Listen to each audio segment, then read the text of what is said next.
All right. Awesome. Welcome in, everybody. Get started here in just a second. I'm getting set up. I'm going to do a little live stream today.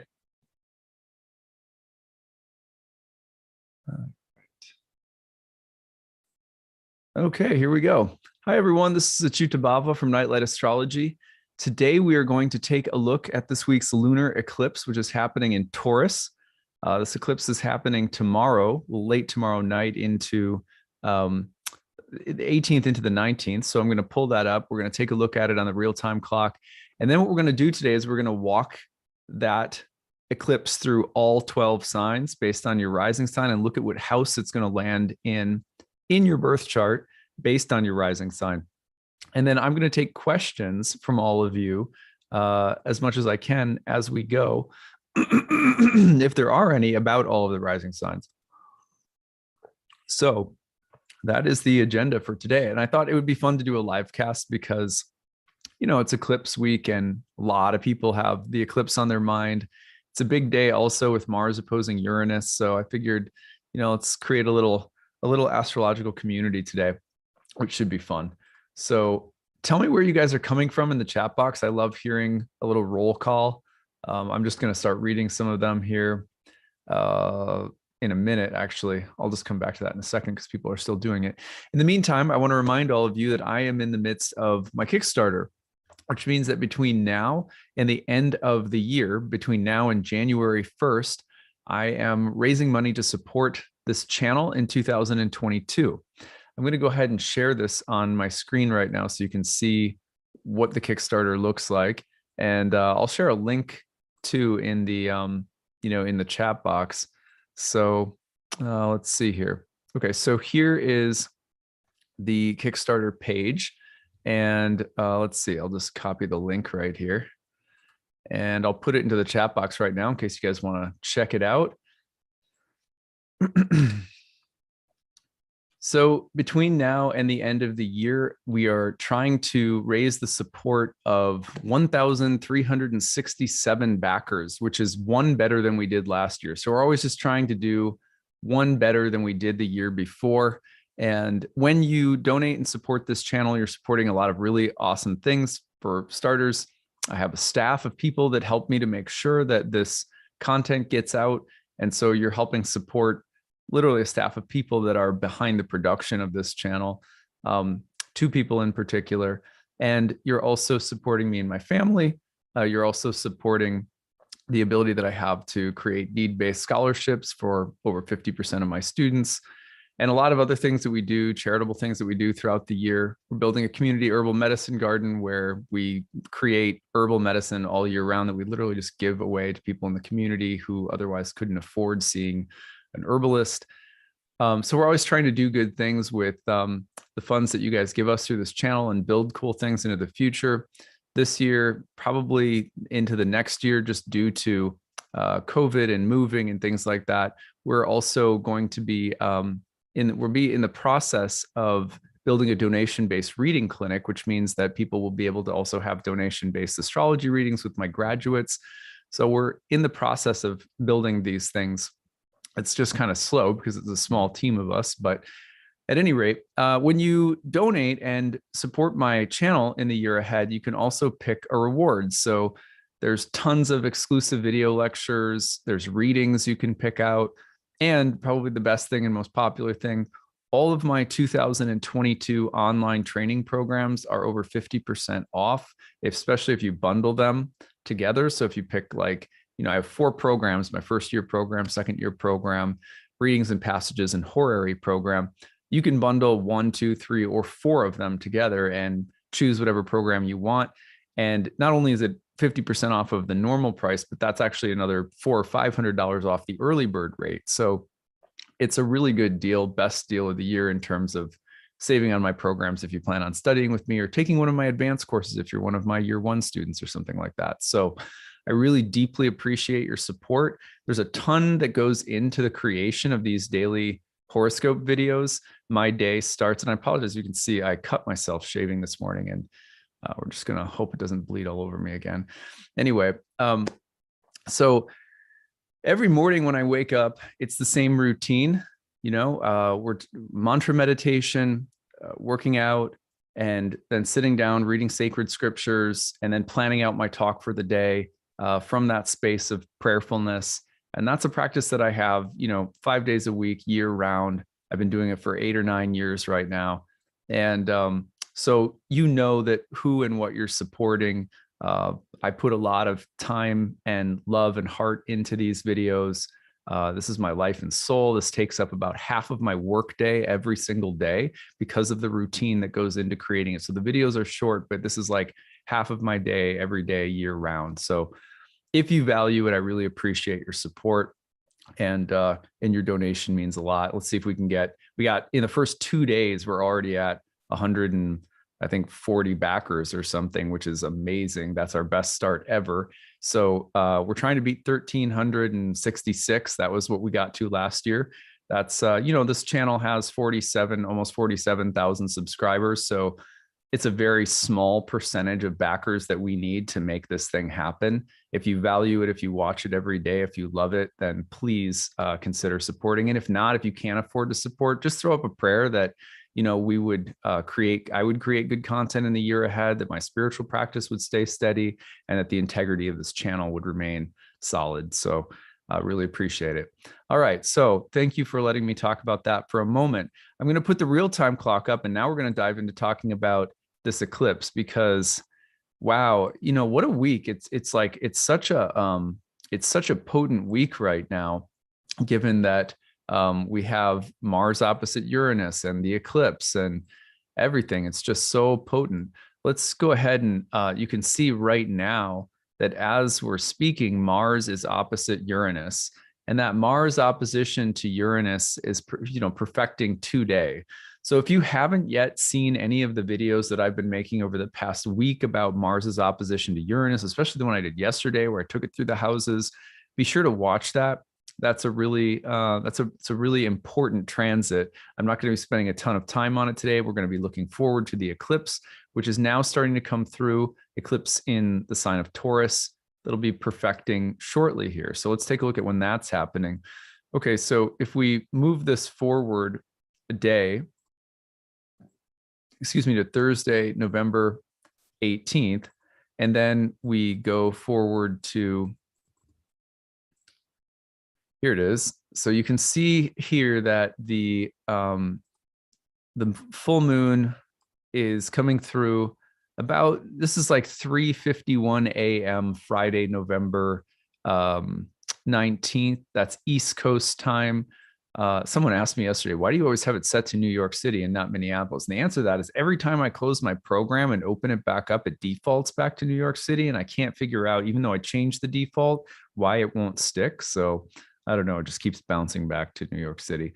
But at any rate, so there's the eclipse in Taurus that's coming through. And, this eclipse is happening through a very Uranian moon cycle overall. Let's go back to the beginning of the cycle and just remind ourselves about where we've been, right? So if we go back to the new moon, this new moon was happening. I'm going to actually put it forward here so we can see. Here it is. So the new moon happened in an exact opposition with Uranus, right? Powerful new moon. So the cycle of this lunar cycle really embodies the Uranian theme of revolution, progress, sudden disruptions, unexpected twists and turns. It's very significant when you have a new moon like that in the midst of an eclipse cycle that's exactly opposed Uranus. You're in for a little bit of a roller coaster ride in the cycle ahead. Okay, so we know that there's the potential for polarization, extreme divergences politically, religiously, philosophically, ideologically, and we're going to see that potentially play out here in the next few days. So if we push the moon forward to first quarter moon, you may remember that last week, under the first quarter moon, we had Mercury and Mars squaring Saturn. And that was under the first quarter moon.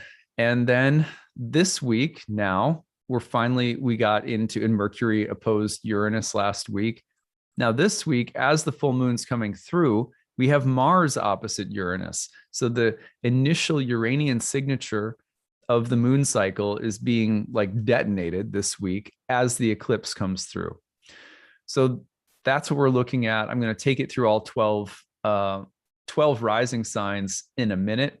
But first I want to, let's just also, I wanted to just make sure I understood. I wanted to see where people were coming from before we dive into it. Colorado, New Mexico, Northern California, Sweden, England, Edinburgh, Kansas City, Raleigh, Hawaii, Florida, Pennsylvania, Richmond, Cincinnati, Colorado, Michigan. Amazing. Thank you guys so much for roll call. I really appreciate it. And I'm also, yeah, just love, it's just amazing. It's like, how did people even find this channel? You know what I mean? Like I started it, I remember it was like, it's a couple hundred people. And then all of a sudden there was like lots of people. Like, how did that even happen? But at any rate, so let's talk about, before we talk breaking down the eclipse through the houses, let's talk a little bit about the difference between a solar and a lunar eclipse, because most of the time people are going to ask, well, what is the, what's the difference between this eclipse and the eclipse coming up on December 4th, for example, our next eclipse, which is a solar eclipse. So the big difference between a solar eclipse and a lunar eclipse is basically the same exact difference between a new moon and a full moon. Under a new moon, we're talking about the theme of beginnings. We're talking about a seed that's being planted that will gestate, manifest around the full moon, show its fruits, start to wilt and fall apart by the last quarter moon, down to the dark moon, and round we go. And this kind of ebb and flow is there all year round because of our lunar cycles. So what you have to think about is, what's the difference between a new moon and a full moon? Because that's exactly the same difference between a solar eclipse and a lunar eclipse. When you're thinking about a new moon, you're thinking about the impregnating of the moon and the sun, or the moon from the sun. The sun represents the impulse toward action. So our lives are defined by not just one plot line, but many plot lines that unfold throughout time. And whenever the sun and moon come together, it's as though the moon, which represents the unfolding of events in forms and time, is going to be impregnated by a seeding image or desire or impulse, or an action, like a plot line. So our lives have big plot lines, and then they have little plot lines, month by month by month. We do solar return charts to see what the plot line looks like for the year ahead.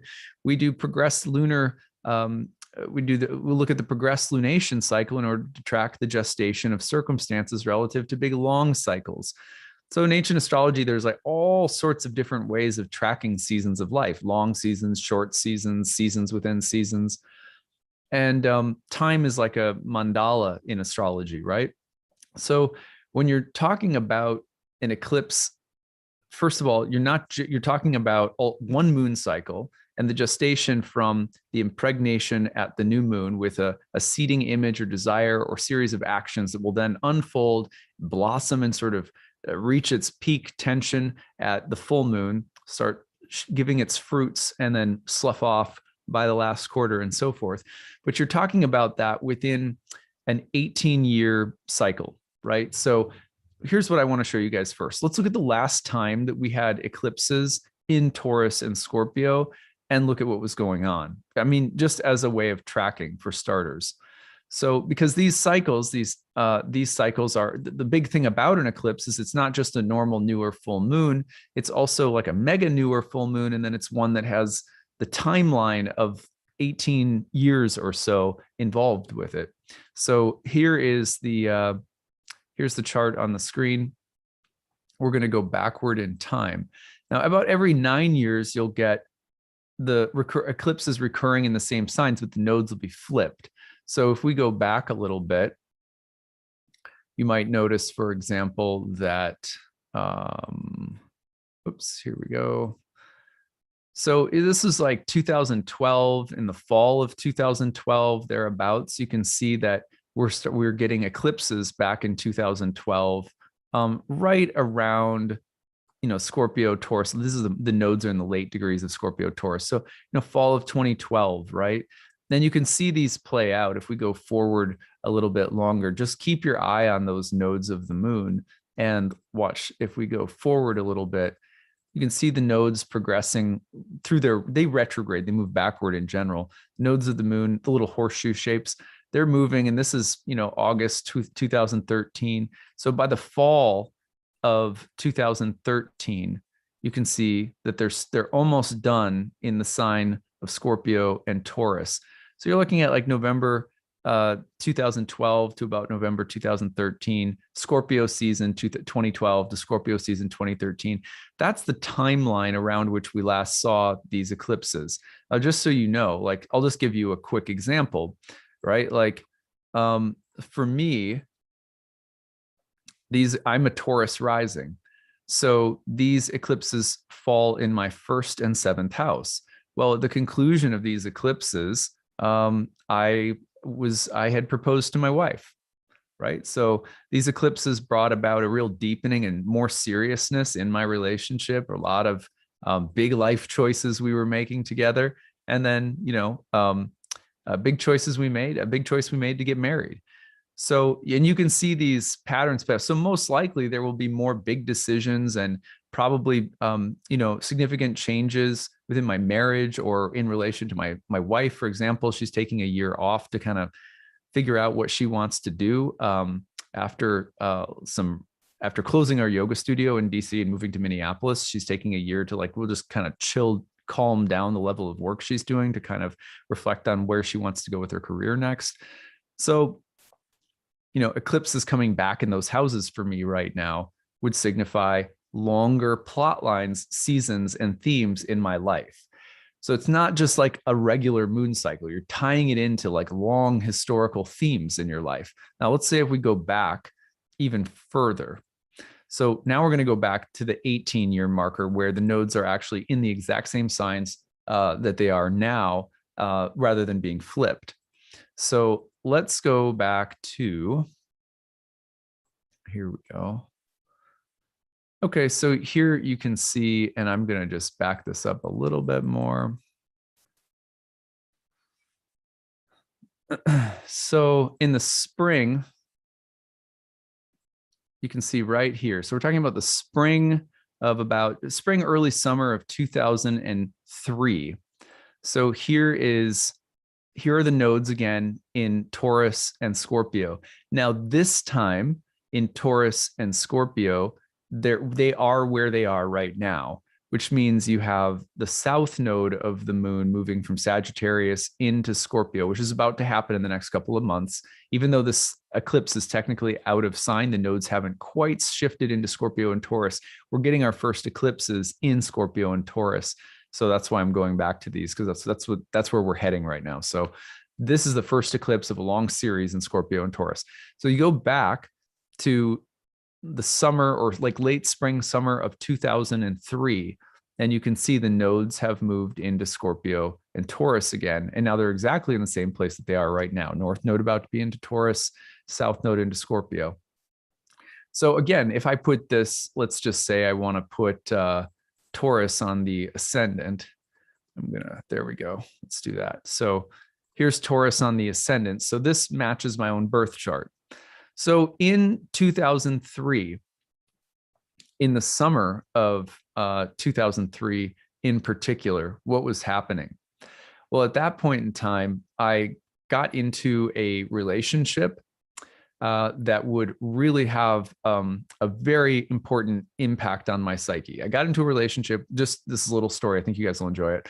Got into a relationship with a Christian girl, and I was a youth pastor at the time. I was working in a church, and I was a youth pastor for kids in the church. And I was dating this Christian girl, and the relationship really didn't work out. And because that relationship didn't work out, it also set me on a path of starting to explore outside of my traditional Christian upbringing. dating people outside of it, exploring outside of it, starting to do psychedelics, all triggered by a massively painful breakup that I had with this Christian girl and a kind of crisis of faith that it put me in. I can't tell you, it sounds kind of weird, but like, I don't know, it was just a breakup that changed the course of my life. So and that was happening during those eclipses back in 2003. So you could take those eclipses forward all the way into 2004 as well. I recommend, if you want to get the most out of studying this upcoming eclipse, not only listen to me talk about, which house is falling into in your chart, but thinking back into 2003 and 4, as well as going, back into 2012 and 13, what kinds of things were happening in your life at those times within the topical areas that we're about to discuss. That's, to me, you're going to get the most out of the eclipse reading if you do that. I'm curious in the chat box if anyone can think initially about what was happening. I'd love to see your stories. What was happening for you in 2012 and 13? What house was the eclipse? What houses were the eclipses falling into, and so forth, as well as going back to 2003 and 4. So, at any rate, so crazy. Someone said, I started an electrolysis business in 2003. In 2012, I started construction on an additional space to add skincare, but I'm about to consolidate and close the skincare side. See, that's exactly what I mean, where there's like, you're going to see these narratives that have this really intimate connection. Because, by the way, that was that 2003-4 time for me when I broke up with that girl, started exploring out. That was when I found yoga, right? And then I would end up meeting my wife, who was a yoga instructor at the time, right? And starting a yoga studio together in DC. So, these timelines are so profound when you start linking them together. Don't take it in a vacuum, and don't take my word for it. Go do the research and figure out, like, research historically. Sit down and go, like, what was I doing in 2003, 4, or 2012, 13? What were the big turning points in my life? And then you can use the reference of the houses we're about to talk about. So at any rate, let me just see if there's any questions at this point that I should answer.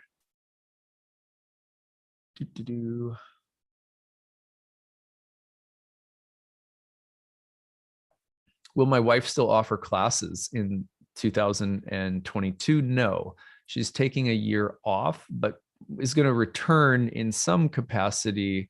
Probably, she wants to anyway. Right now, it's the intention to return, but she's just taking a year. Some of you probably know what it's like to be, a full-time mom, plus, trying to work.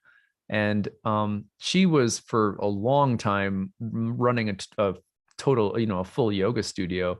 So she's just she's taking a year off to just kind of figure out what is the next phase of life, going to look like. I've really encouraged her to do that because, I just don't want her to burn out. And I think it's, it's like, it's good if you can just take a little time and breathe and like, what do I want to do? What should I do? And I'm pretty sure her classes will be back in some form in the following year. So yeah, at any rate, that's a good question. No, she loves herbs and teaching too much to, like, just not do it anymore. But it's similar to a female cycle and therefore the life cycle. Yeah, you could think about that. I mean, it's a metaphor, right? So the moon is like gestational. And what does it gestate with? It gestates according to the unfolding of a plot line. It's like a book or a movie or, novel or something can't move forward without a plot line. So the sun is that like seeding idea. This is what I want. This is what I'm going to do. This is the desire I have. This is the impulse I'm following. And then it gestates and it plays out throughout the moon cycle. Good questions. Okay, so I'm going to go into the chart now, and we're going to walk through the 12 rising signs according to where the eclipse is playing out in your birth chart. Sorry, I'm rambling here because I'm getting lost. Okay, there we go.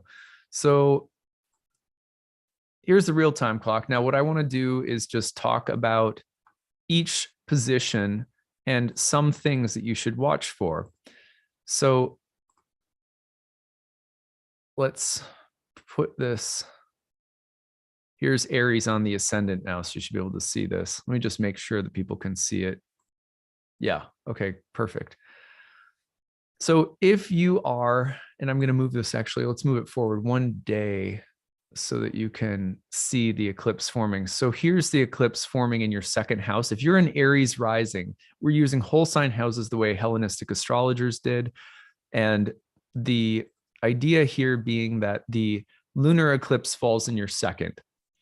So we're talking about long cycles of change related to money, related to your resources. Now, your resource can be something within you that you cultivate, a skill, an ability, a talent, an interest. It can be, it's kind of like in your garden, what is growing? What are you cultivating? What are you watering, and what crops up and has the ability to support you or lend itself to you as an aid or a resource? But it comes from within. It comes from your own cultivation. So you're thinking about long cycles of change and transformation, and you're going to start seeing a lot more of this in the next year and a half, addressing money, finances, resources, etc. So that's what you should expect to see. Maybe you don't see, remember you have eclipses next spring, next fall, and the spring after in 2023, recurring in this place now. So we're just trying to prep you for the season of change that's coming in that area of your life. If you're an Aries rising, it's about resources. Okay, let's go forward. If you're a Taurus rising, this is happening in the first house.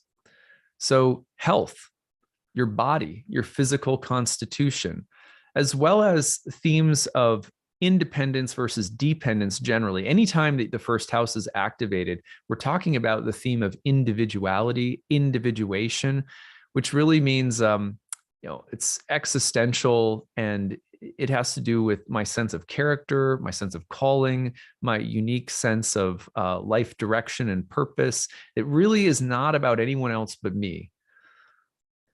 So it's a really good time if you're a Taurus rising to be looking at that. For example, as these eclipses are coming through, I've been getting a lot more serious about my health, which is interesting because if you go back to 2003, when I had these eclipses in the first house at the north node of the moon heading into the first house, that was a period of time where I was departing from the Christian fold in a sense, and really going like, who am I? What am I doing with my life?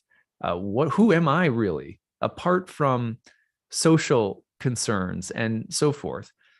Changes in relationships can come simultaneously, right? Because it's always a dyad with the first and the seventh, especially. But questions about individuality, health, individuation, assessing where you're at and where you need to be going. It's also a good time for the starting of new things. The first house was associated with birth and inception. So new things that are getting started, that the birth of new projects or new phases in life or something like that. It's a great time to take better care of your health, especially. But anyway, so that gives you a feeling for this. And this has history. Go back to 2003, 4, 2012, 13. Look at what's going on around those times. All right, if we put Gemini on the ascendant, when Gemini is on the ascendant, let's see here. So the lunar eclipse happens in the 12th house. Now, this house is called Malas Daimon, or the evil spirit. And it has a lot to do with things that carry us off from our center of authority, from our center of sanity, from our center of health, from our center of integrity. Those things that carry us off are often our best teachers. It could be a bad relationship. It could be a drug habit. It could be a way of undermining ourselves. It could be self-esteem problems. It could be anything. It could be people that we're hanging out with, a job that we're in. It could be mold in your basement. I mean, you know what I mean? It's any kind of environmental influence that is unhealthy, that's undermining you, that's not really working for you. The feeling of confusion about your real sense of belonging or purpose, a sense of wandering that's being addressed. Now, that might all sound kind of dark or heavy, but when you go through 12th house eclipses and by the time the cycle is done, you often really feel like you've rediscovered all of the things that really matter to you by virtue of having to sort through the things that are undermining you. And so that might be a little bit heavier for Gemini rising, Sagittarius too, to a certain extent. We'll get to that in a little bit, but look at, how have you addressed similar time periods in your life? How did you handle 2012 and 13 or 2003 and 4? And maybe there's some insight there that could speak to you now as you're heading into a similar series. The 12th house was considered to be a liminal space, which also means it's like a world between worlds. It's called metacosmos. And that meaning is like it's a place where the gods might be messing with you a little bit, where there's a feeling of like, of what's going on here. There's almost like a sense of existential bewilderment that can come with the 12th house. But all who wander are not lost, as Gandalf said. That's something I always say with the 12th house. So you have to just be content to work through a sort of gestational phase where you might be clearing out things, people, influences that really aren't the best for you. So there can be a lot of wisdom in these times, especially if you're very patient with the process and taking a lot of time for reflection, contemplation, in developing your inner life during 12th house eclipse seasons, especially. So let's move forward. If you're a Cancer rising, then you're going to see this Taurus eclipse falling in your 11th house. Now, this was called the joy of Jupiter in the house of friends and allies, groups, and associations of people. When you have an eclipse in this house, again, look back to those 2003 and 4, 12 and 13 time periods.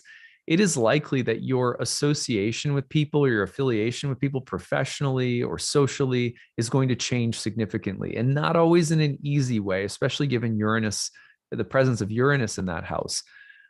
Maybe there's political drama going on in some group that you belong to. Maybe there's a group of friends that you're realizing this isn't for me anymore. Maybe there's some religious or spiritual community you belong to, and there's some drama happening there. Whatever it is, it's a time of changing associations socially in broader, especially in the context of broader groups in your life and the people that you share similar goals, values, and ambitions with. And you can find that new people are coming in and old are going out.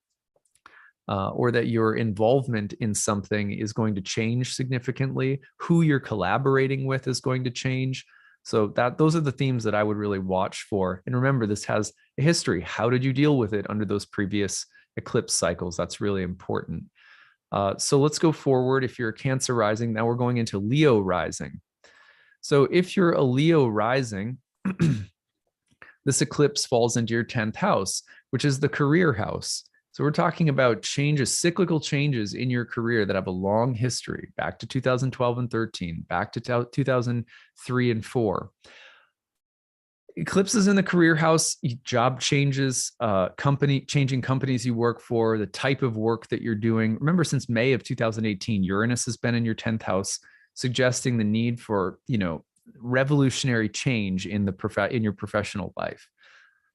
The eclipses are going to amplify that. This is a Uranian cycle, right? So, but really focusing on how is my career changing, or more broadly speaking, the 10th house is called praxis, which literally means action. What do I do every day? What occupies my time and my energy? And eclipses there might be saying, there's an expiration date to something that you've been doing, something that constitutes a practice that you do every day. Is going to change. The way you spend your time every day and what occupies you is literally done. A lunar eclipse often means like a door is closing. It's the end of something. There will be new beginnings, especially next spring when you get a solar eclipse up there in the 10th house. But right now, I'm also thinking about seasons coming to a close, expirations, and the conclusion of things in some way in the career area for you if you're a Leo rising.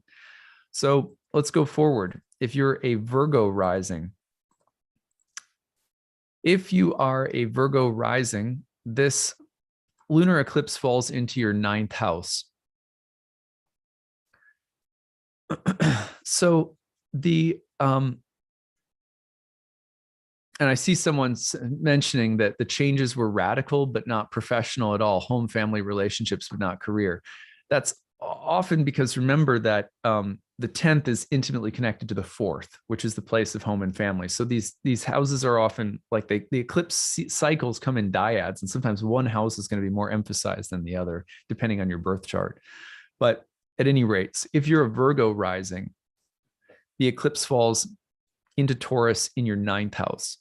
The 9th house was a place that was associated with our guiding values, ethics, principles, beliefs, religious convictions, political convictions. So whatever is guiding you along, signs and omens from the gods, your study of astrology, your study of yoga, your study of Buddhism, whatever it is, maybe you're a Christian, maybe you're a Jew, but whatever your religious or spiritual background is, or whatever you're studying in life, however you're expanding your mind, maybe even the subject of travel, you're going to see a lot of emphasis on these themes. When I've had 9th house eclipses, those have been really big turning points in my life around religion, spirituality, education, studying astrology, starting to share or teach things to other people. I had eclipses there at one point when I was starting my work as a teacher on a what am I calling it, a teaching fellowship. So I taught English composition at in graduate school as a teaching fellow. Eclipses in the 9th house.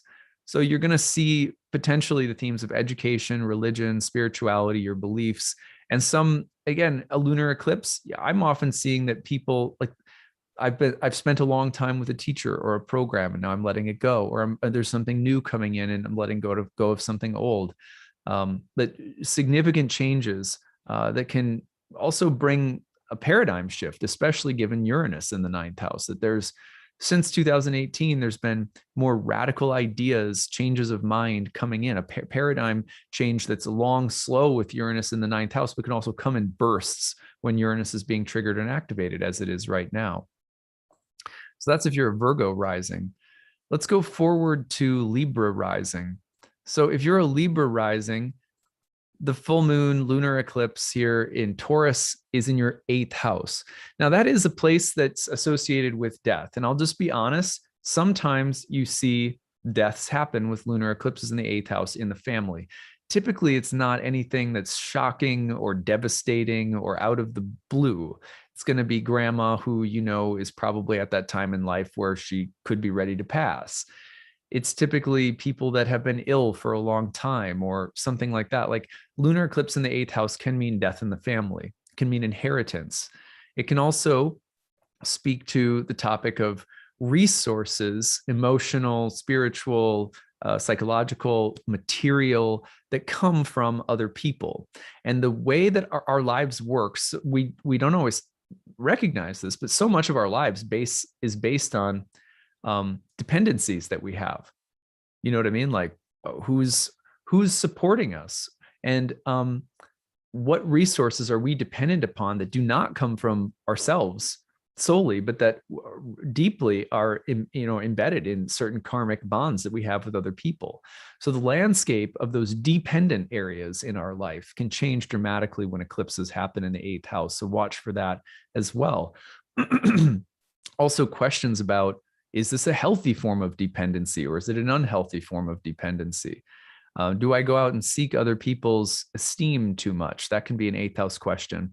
Also, 8th house is a place of fear and anxiety and dealing with worries, and the theme of death is a little morbid. So if you're facing fears and working through deeper topics, especially the topic of our own mortality too, sometimes the 8th house will bring up, a little bit of a health crisis, or for someone in the family or yourself or something. It'll just make you realize, like, I'm mortal. It doesn't mean that you're going to die or anything necessarily, like tragic has to happen, but it can draw you back to what matters by putting you in touch with the themes of the underworld.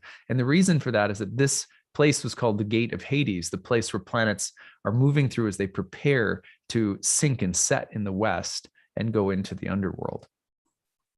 At any rate, so that's if you're a Libra rising. Now, if you're a Scorpio rising, then we have the lunar eclipse playing out in your 7th house. Now that's the place of relationships. So whereas for Tauruses, there's such an emphasis on individuation. If you're a Scorpio rising, the change is happening in intimate relationships. There's about 3 ways that I see this taking place: new relationships or expiring relationships, right? Meeting significant people that maybe it's not a romantic relationship, it's going to have a really big impact on you somehow. Or the third one, which is that very important things are happening in the life of a partner or spouse, someone that you're very close with. There's big changes happening to them or in their life somehow that involve you or that bring you in by proxy. Those tend to be the biggest things that happen when you get eclipse cycles in that house. So, I see people, eclipses in my 7th. Is my relationship going to end? If you have a strong relationship, no, most of the time it's not, but it is going to mean that there's big changes happening for your partner, or that in the relationship, you guys are at a crossroads. You have to make a lot of big decisions. Are we going to live here? Who's going to, whose job is being prioritized in the decisions we're making? Or, so there's a lot of need for cooperation when eclipses are coming through there. You don't have to worry that it's just like, oh, there's eclipses, my relationship is going to end. No, I mean, if the relationship is on the rocks, it very well could. But if there's, you could meet someone new too. You could fall in love or even get married. Eclipses, eclipse cycles in those houses. Like I got engaged under one in my 7th house, and and I have them coming through I have eclipses coming through my 7th house in Scorpio because I've got Taurus rising. I'm not sitting here freaking out about my relationship. We're tight. So, but I do know that there's going to be things that'll come up, probably big choices for us, a lot of emphasis on maybe leveling up somehow. In the relationship, we go through stages where we grow a lot, we're tested, we're challenged, our stuff comes up more. So that wouldn't be surprising in an intimate relationship if you have eclipses in your 7th house. All right, so that's if you're a Scorpio rising. Let's put it forward to Sagittarius rising. If you are a Sag rising, then this is falling in your 6th house. Now remember, the 6th house was called the joy of Mars. It was called Mala Fortuna, and the place of bad fortune. It's just like every day. Like let's say you go to the store, you really need something, they're out of it. That would be bad fortune. That would be an example of bad fortune. So just daily frustrations, challenges, struggles, irritations. Some of those things might be just a little bit amplified when you have the moon eclipse is happening in the 6th house. Health problems a little bit more than usual. Hard work, the kind of stuff that doesn't pay off right away. There's a lot of blood, sweat, tears, and sacrifice before you get to see the results of your labor. So 6th house eclipses, like when I had my last 6th house eclipses, by the way, I had a few health issues that came up, and I was grinding away building this YouTube channel, like from scratch, not knowing what the hell I was doing. You know what I mean? So that was one of the hardest years of work in my life. And I had a bunch of health stuff that came up that year.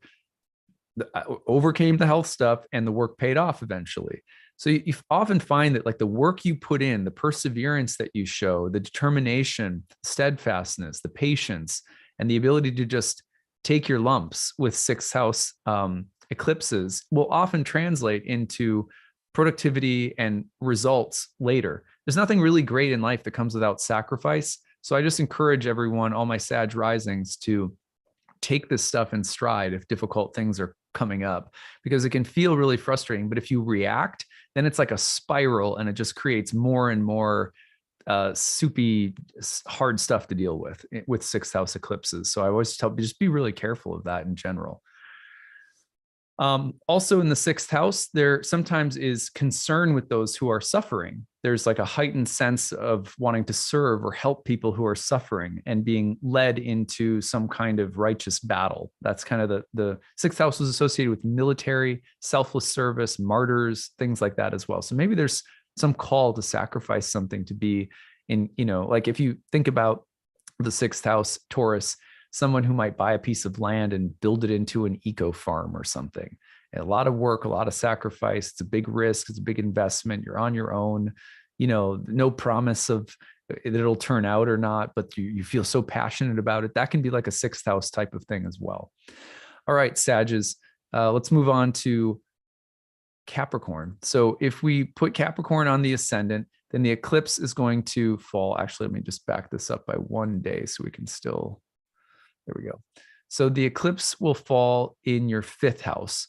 Now, the 5th house was called the house of good fortune. It was also called the joy of Venus. Broadly speaking, the 5th house has to do with pleasure. Are you happy? Are you feeling joy and pleasure? Are you feeling creatively fulfilled? It can be a very romantic house. It's a house that's associated with pregnancy. So let me just tell you right now, eclipses in your 5th house, if you're a Capricorn rising, can mean there's more babies coming. Just so you know. And if you don't want them, be careful. But also, the 5th house can have to do with major changes in the lives of your children, you know, whatever they're going through, the identity changes, that maybe they're hitting puberty, right? Maybe they're going off to college, whatever, the major developmental milestones in the lives of children, things you're temporarily having to deal with that are struggles. They're struggling socially, they're struggling at school, they're struggling with their behavior. Your relationship is a little bit more stressed. Normal when eclipse cycles move through the 5th for there to be some focus and challenges and also triumphs around children. Also, I would mention pregnancies, and then broadly speaking, starting to evaluate, am I having fun? Am I creatively fulfilled? Do I have creative outlets that are healthy, that bring me joy and happiness and pleasure? So an evaluation of pleasure, and also what's healthy pleasure versus what's unhealthy pleasure. What's good creative fulfillment and what's wasteful creative fulfillment. For example, you might have the best, you know, you might have the next great American novel in you, but you still have to pay the bills. You know what I mean? So sometimes it's also a balance between how do I act on my creative inspiration while also balancing things, you know, with some degree of responsibility, you know, and that's so the balance between work and play sometimes comes up naturally. You see that also because right now Saturn's in your 2nd house if you're a Cap rising, squaring that Uranus in your 5th house, place of creative satisfaction. So, you know, there could be some tension in those areas for you right now. All right, let's go forward again. If you are an Aquarius rising, then for the Aquarians out there, the Uranus, the full moon in Taurus falls into your 4th house. Now, the 4th house is going to be the place of home, family, roots, land, property, parents, ancestral karma. So when you have eclipse cycles there, those are usually the ones that involve, and remember, it can kind of ping off from the 10th house place of career as well. You're talking about changes around family, around your living environment. Moves are very common with this one, relocating, deaths in the family, births in the family, marriages in the family, buying homes, selling homes, also deep exploration of psychological wounds from childhood. That can be a big theme. Changes in, you know, sometimes even, you know, parents getting divorced, or you know, any kind of major transformation around the domestic side of life would be expected from these eclipses. And go back to 2012 and 13, 2003 and 4 to see if you can remember what those cycles looked like and see if you can connect the dots a little bit too. All right, last but not least, for Pisces rising, we're talking about the 3rd house. Now, the 3rd house was called Goddess, and it was also called the joy of the moon.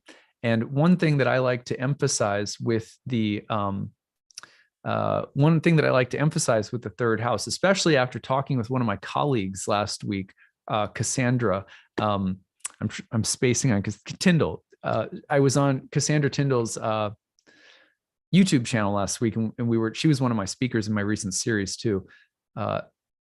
We were talking about the 3rd house quite a bit because I have my own sun and Mercury in the 3rd house. The place is called Goddess, and it's called the joy of the moon. And it's really associated with all of the daily, the phrase that she used that I really liked was meaningful rituals. So if you think about your everyday life, like for example, I'm a sun and Mercury in the 3rd house. Every day I have the same routine that I do before I sit down and create these videos for the day. Or my prayer, my meditation, study of sacred scriptures, sitting down and writing out my notes, drinking my tea. So the 3rd house is like the moon insofar as it has to do with the rhythms of our everyday life. Maybe you take the subway to work every day and you read the same newspaper and you drink your same latte or whatever it is. But if you're thinking about the third house, you're thinking about the environment that creates the meaningful feeling of rhythm and ritual every day around you. And it's something that carries you out from and brings you back to your roots. So, for me, it's like my office and the rituals I have in here, but it's also by extension, it's your mind. It's the environment around you, and it's the mental and emotional environment. So when you have eclipses in this house, you're thinking about significant changes to your mindset and also the way that it spills out and changes the way you're doing things environmentally. It's like there's little gestalts here or there with the little daily ecosystems in our life. And when you have them in the third house, they can be quite profound. Interestingly, they can also spill over and affect relationships in your environment, depending on how rituals and mindset and mood and mindsets are changing. So don't underestimate. They're very subtle sometimes, the third house dynamics, but watch for the landscape around you to be changing. Watch for rhythms to be changing. Watch for mind and mood to be changing. Watch for communication habits to be changing. And also taking the opportunity to make healthy changes in the way that you do the everyday stuff. For example, I had eclipses one time in the third house, and that was when I gave up caffeine, which was a huge part of my daily ritual. And for the longest time, I was like, well, how does that, because it happened right as an eclipse in the third house. And I was like, what is that? And then eventually I realized, oh, it's because it's the third place. The third house was associated with the moon with both the mind and the environment in ancient astrology. So my environment changed significantly. My rhythms, my habits, my energy mentally changed significantly. So I want to take a little bit extra time, since the third house can be a little elusive, but those are the kinds of changes you should be watching for. In addition, if you're a Pisces rising, the third house can bring up stuff with siblings too, or anyone that's connected to home, family, and roots in a sort of peripheral way. So that is what I have for you guys today. I hope that you guys would enjoy this.